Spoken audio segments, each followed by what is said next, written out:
ஒரு இருளான நேரத்தில், ஒரு இருள் சூழ்ந்த நிலையில் ஒரு கருப்பு எறும்பு ஒரு இருளான பாறையின் மீது ஊர்ந்து சென்றால் அந்த எறும்பை இறைவன் கண்காணிக்கிறான். அது நடக்கக்கூடிய சப்தத்தை இறைவன் கேட்கிறான்.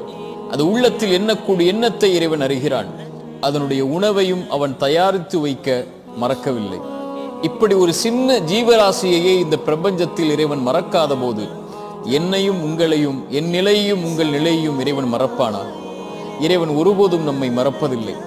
எத்துணை வாசல்கள் அடைக்கப்பட்டாலும் அந்த 1000 அடைக்கப்பட்ட வாசல்களை தாண்டியும் அவன் உதவி செய்ய நாடினால் உதவி செய்வான். ஆனால் 2 கேள்விகளுக்கு இந்த மனிதன் பதிலை அறிய முடியாது. அது எப்போது, எப்படி? ஆனால் இந்த 2 கேள்விகளின் பதிலையும் இந்த வாழ்க்கையில் அவன் கொடுக்கும் போது அப்போதுதான் அந்த மனிதன் புரிந்து கொள்வான், இறைவன் என்னை ஒருபோதும் மறக்கவில்லை என்று. நபி மூசா சொன்னார், லா யதில்லு ரப்பி வலா யன்சா.